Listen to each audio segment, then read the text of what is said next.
नमस्कार दोस्तों, स्वागत है आपका हमारे YouTube चैनल ऑनलाइन पढ़ाई पर। और पॉलिटी हम पढ़ रहे थे, ठीक है। तो आइए क्लास की शुरुआत करते हैं बिना समय को भाई, ठीक है। देखिए लास्ट क्लास में हमने क्या पढ़ा था, पार्लियामेंट यानी संसद के बारे में पढ़ा था, ठीक है। तो आगे देखते हैं। आर्टिकल 79 तक हमने पढ़ लिया था। 79 क्या था? आर्टिकल 79 संसद के बारे में जानकारी हमें देता था, ठीक है। अब देखते हैं आर्टिकल 18 और आर्टिकल 80 और 81 है ना, इकट्ठा पढ़ना है हमें। क्या? 80 और 81, ठीक है। आर्टिकल 80 और 81। आर्टिकल 80 में क्या कहा गया है? राज्यसभा। और 81 में क्या है? लोकसभा, ठीक है। क्या? राज्यसभा और लोकसभा। कल पढ़ा था ना संसद का। देखते हैं, ये संसद थी, ठीक है। ये दिख नहीं रहा शायद, एक मिनट में थोड़ा सा नीचे करना पड़ेगा।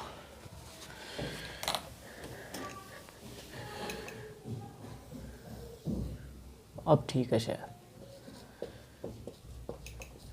क्या ये संसद है, ठीक है। कितने सदन थे इसके? 2 सदन, ठीक है।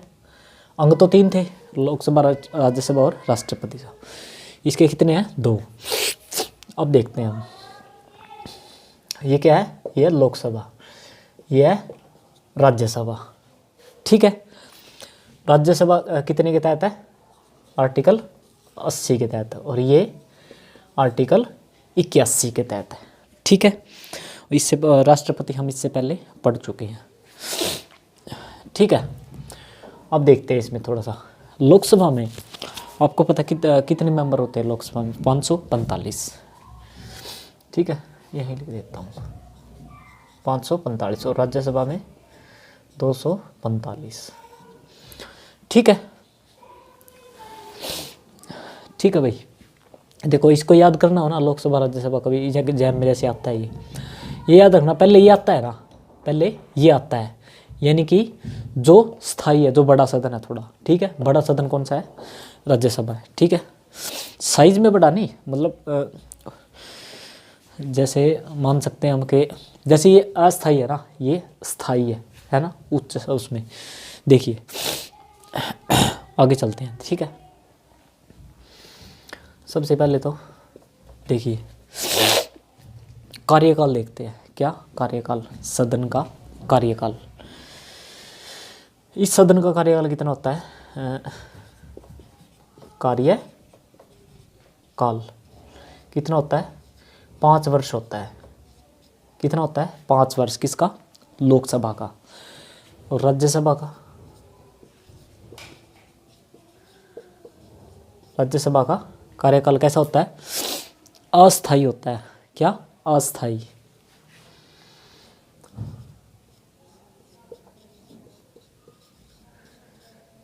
ठीक है।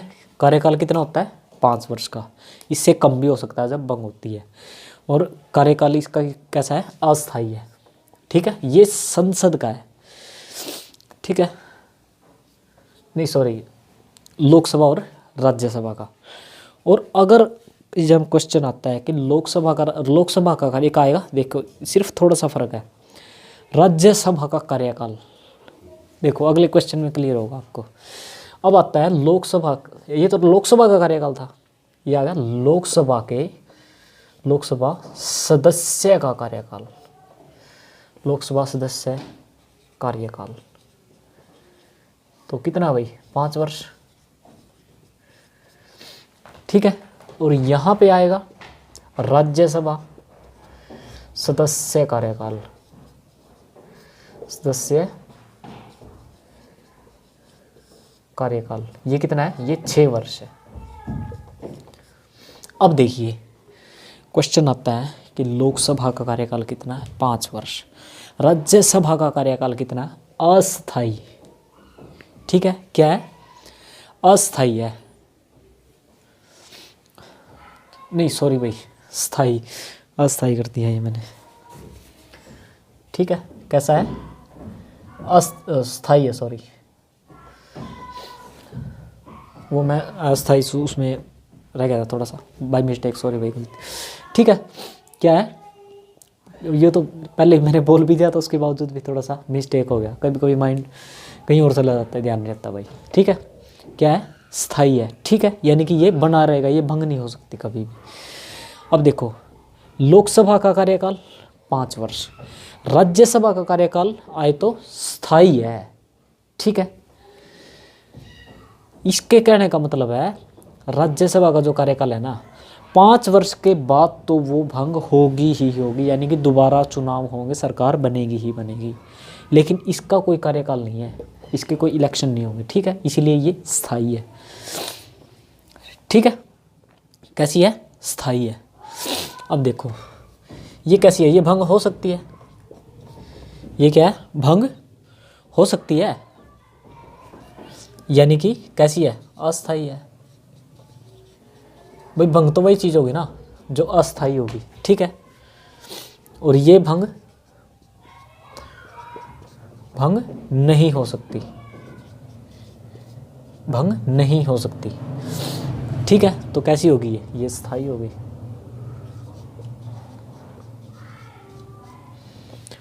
ठीक है, ये भंग हो सकती है उसके, इसलिए अस्थाई। ये भंग नहीं हो सकती, इसलिए स्थायी हो गई। ठीक है, उसके बाद देखते हैं ये कैसा है।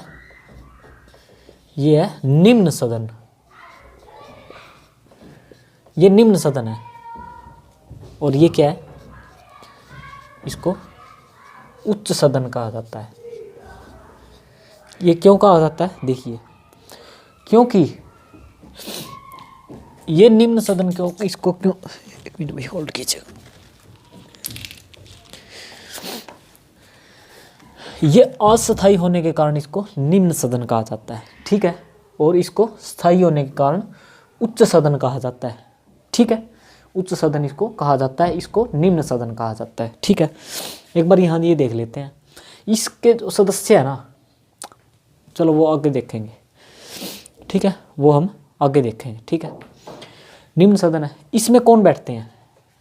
इसमें तो मंत्री वगैरह बैठते हैं ना। ठीक है, कौन? मंत्री वगैरह इसमें बैठते हैं। ठीक है, लोकसभा इसमें मंत्री भी इधर से ही बनते हैं ना। मंत्री वगैरह सब कुछ, सब हर कोई इधर से ही बनता है। ठीक है, इधर से बनते हैं, ऐसी बात नहीं है नहीं बनते, लेकिन बहुत कम, बहुत ही कम। जैसे हमारे पीछे जो भूतपूर्व थे प्रधानमंत्री डॉक्टर मनमोहन सिंह, वो राज्यसभा से ही थे। ठीक है, मतलब बनते हैं लेकिन बहुत कम ही, बहुत ही कम है। ठीक है, क्योंकि जब सरकार आती है ना, जैसे अभी मोदी को आई थी, मोदी सरकार आई थी 2014 में, उस वक्त क्या था, उनका लोकसभा में तो उनका बहुमत हो गया था, लेकिन राज्यसभा में उनका बहुमत नहीं आया था। ठीक है, राज्यसभा में बहुमत नहीं था उनका। ठीक है, अब देखते हैं इसको क्या बोला जाता है। इसको बोला जाता है प्रथम सदन। कौन सा? प्रथम सदन बोला जाता है इसको। ठीक है, सॉरी भाई, प्रथम सदन बोला जाता है। और इसको द्वितीय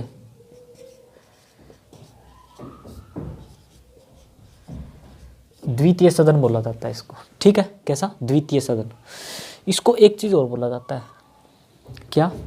युवाओं का सदन। क्या? युवाओं का। इसको थोड़ा कह सकते हैं बूढ़ों का। ठीक है, मतलब आ सकता है भी युवाओं का सदन कौन सा होता है। ठीक है, क्यों कहा जाता है इसको युवाओं का, इसको बूढ़ों का? क्योंकि इसके जो सदस्य हैं लोकसभा के, उनकी आयु कितनी मांगी गई है इसमें? 25 वर्ष। लोकसभा का सदस्य बनने के लिए आयु कितनी चाहिए? 25 वर्ष। और राज्यसभा का सदस्य बनने के लिए आयु चाहिए 30 वर्ष। कितनी? 30 वर्ष। ठीक है, क्योंकि एक बात देखो, 30 का होते ही तो कोई वो नहीं बन जाता राज्यसभा, मतलब राज्यसभा में चला जाता। इसमें जाते ही कौन है ज़्यादातर, ये बूढ़ों का सदन क्यों कहा जाता है। अब आप कहोगे 30 साल का कोई बूढ़ा हो गया, लेकिन 30 साल का बूढ़ा नहीं हुआ, लेकिन इसमें राज्यसभा में जो ज़्यादातर नॉमिनेट किए जाते हैं, ठीक है, क्या नॉमिनेट किए जाते हैं। और ऐसे बहुत कम लोग हैं जिन्होंने 30 साल की मतलब उम्र में कोई ऐसी उपलब्धि हासिल कर ली हो कि उनको नॉमिनेट किया जा सके राज्यसभा के लिए, ठीक है। वो ज़्यादातर कितने होते हैं, 50 साल 55 साल इतने वर्ष तक तो है, मतलब कोई उपलब्धि हासिल करता है 40 50 55 इतने तक, ठीक है। इसीलिए इनको बूढ़ों का सदन मतलब कह सकते हैं हम, ठीक है, ठीक है। ये समझ गए ना, युवा सदन और बूढ़ों का सदन क्यों कहा जाता है। अच्छा ये 25 इसके साथ में लिखना भाई, यहाँ लिख देते हैं चलो, ठीक है। युवा सदन क्यों, क्योंकि 25 साल आयु, इसको बूढ़ों का सदन क्योंकि 30 साल आयु, ठीक है भाई, ठीक है। अब एक बात बताओ, लोकसभा में जो है, लोकसभा में जो सांसद जाते हैं, जो एमपीज जाते हैं, उनको कौन चुन के भेजते हैं, उनको हम आप लोग इधर चुन के भेजते हैं, जनता ही तो चुन के भेजती है। तो इसीलिए इसको बोला जाता है जनता का सदन। किसका, जनता का, किसका, जनता का सदन, ठीक है, जनता का सदन बोला जाता है इसको। तो इसको क्या बोलेंगे, इसको बोला जाता है शिक्षित सदन। क्या, शिक्षित, शिक्षित सदन। अब आपको होगा भाई शिक्षित सदन, इसको मतलब इसमें कोई अनपढ़, हाँ इसमें अनपढ़ भी होंगे, आपने बहुत से देखे होंगे, वो अनपढ़ मंत्री मतलब बोलता है, मतलब 5-7 पढ़ा लिखा भी अनपढ़ भी बराबर ही है, ठीक है। इसमें अनपढ़ जा सकते हैं, इसमें भी सकते हैं, लेकिन जाते नहीं है, क्यों, क्योंकि राज्यसभा के जो है ना, मतलब एमपी जो सिलेक्ट किए, नॉमिनेट किए जाते हैं, वो उन्हीं को किए जाते हैं ना जो मतलब कला से हो, ठीक है, किसी साइंस बैकग्राउंड से हो, या किसी ने अच्छा काम किया हो किसी क्षेत्र में। तो ज़्यादातर मतलब कोई साइंटिस्ट, कोई कला में ऊपर तो वो पढ़ा लिखा ही होगा, ठीक है, वो पढ़ा लिखा ही होगा, इसीलिए इसको शिक्षा का साधन कहा जाता है। और इसमें तो ज़्यादातर अपराधी घुस रहे होंगे, इसमें ज़्यादातर अपराधी घुस रहे होंगे, बहुत से हैं ना, देखे होंगे आपने भी, और इसमें बहुत कम है ऐसा, ठीक है। इसमें क्या है ऐसा, मतलब अपराधी को क्यों नॉमिनेट करेगा, ठीक है। इसलिए इसको क्या कहा जाता है, जनता का और शिक्षित सदन, ठीक है। इसको एक और कहा जाता है क्या भाई, ये जो लोकसभा का जो बनते हैं, मेंबर बनते हैं, इनको क्या हम मतलब कैसे चुनते कैसे हैं, डायरेक्ट जाके वोट देते हैं, डायरेक्ट जाके वोट देते हैं, अप्रत्यक्ष नहीं सॉरी प्रत्यक्ष, मतलब डायरेक्ट सीधा जाके, प्रत्यक्ष सदन। और ये कैसा हो गया, ये अप्रत्यक्ष है,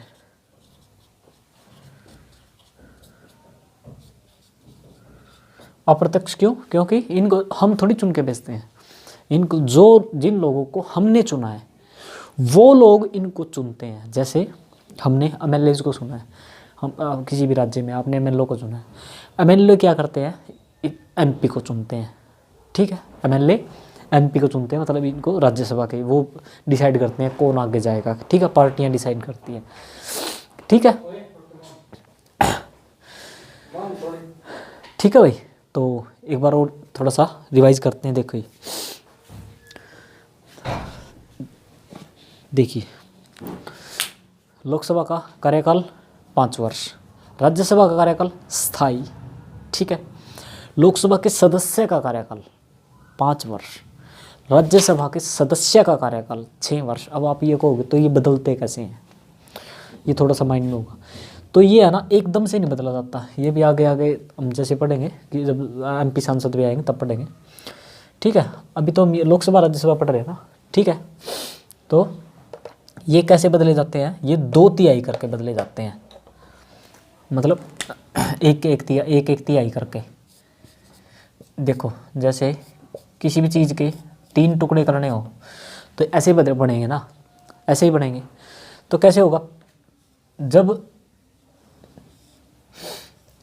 देखो ये है, जैसे ही इनका कार्यकाल पूरा होगा, पहले क्या होगा, मान लो 3 है, ठीक है, ये 3 है, इनमें से क्या होगा, पहले इनका कार्यकाल पूरा हो जाएगा, ठीक है।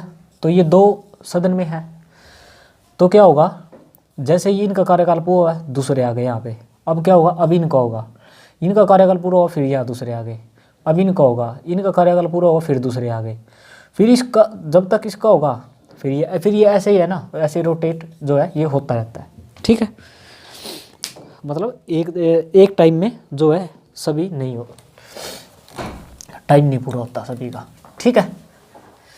देखिए, और ये क्या है, मतलब भंग हो सकती है, क्या भंग हो सकती है भाई, भंग हो जाए या किसी की सरकार गिर जाए, पार्टी कोई धोखा दे जाए, जैसे किसी के साथ कोलैबोरेट वो करते हैं, गठबंधन करते हैं, वो धोखा दे जाए, तो ये क्या होगा, भंग हो जाएगी, तो क्या ये अस्थाई है, ठीक है, ये भंग हो नहीं सकती, ठीक है, ये क्या है, स्थाई है, ठीक है।